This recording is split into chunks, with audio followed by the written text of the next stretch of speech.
Welcome to Mr. Miller Reads. We hope you're getting swept away in some great books. One of the amazing things about being an international teacher is the opportunity it gives to explore amazing places I might never have been to otherwise.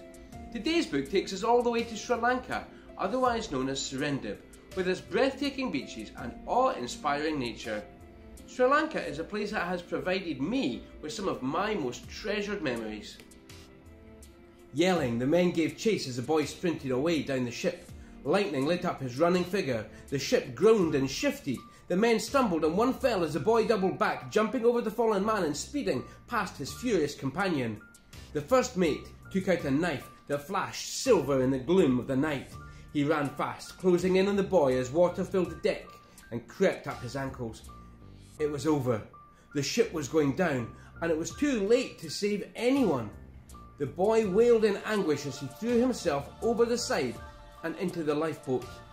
The ship tilted and groaned, making a huge cracking sound as it broke apart.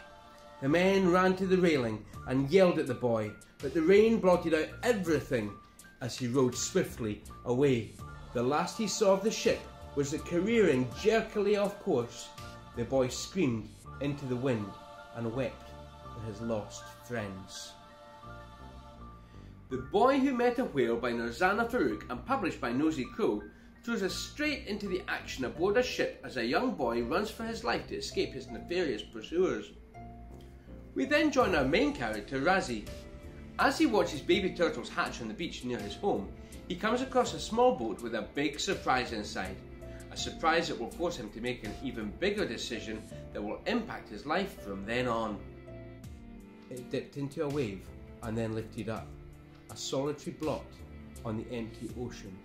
As it surged closer, Razi saw something droop out over the side. Something small and bunched. A hand. An actual human hand. Someone was in the boat.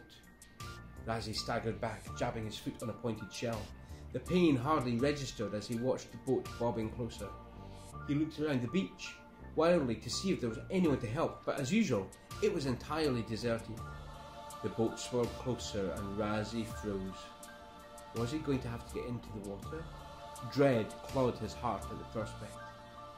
A gull squawked overhead, startling Razi. It was the jolt he needed and he ran into the sun-warmed water, soaking his clothes as he waded quickly towards the boat. This is okay. You can do this, he told himself over and over as he tried to ignore the water rising to his chest. Razi reached the boat and looked over the side. An egret swooped by and darted off again, leaving the echo of its cry. Razi gulped. Lying in the bottom of the boat, sunburned and still, was a boy.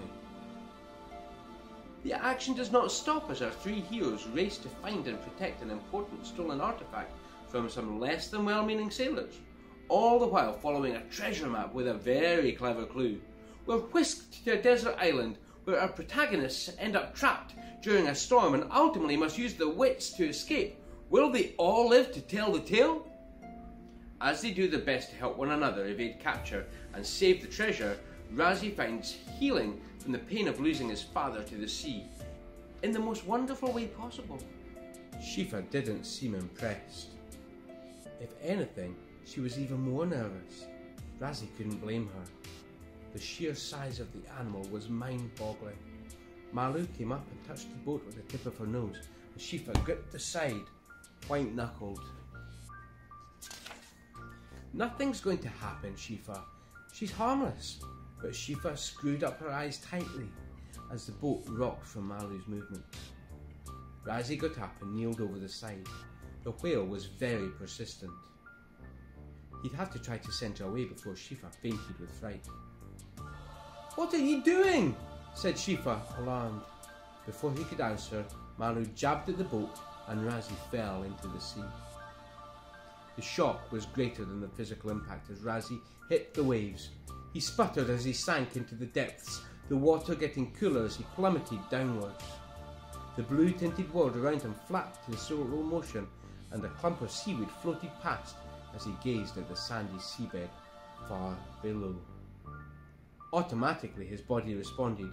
his legs kicked out and pushed him up, his head breaking the surface to see Shifa looking worriedly over the boat. Water sloshed at his back as something big slid past. He turned to see Malu, frolicking in the water near him. I love the way that Nirzana has woven elements of her native Sri Lanka into the story. The fishing boats, the forest, the rice fields, not to mention the spectacular chase in the ox-drawn carts. So, if you would like your next adventure to take you to a tropical paradise surrounded by palm trees and villainous sailors, or if you'd like to know what it might be like to get up close and personal with a whale, then I thoroughly recommend The Boy Who Met a Whale.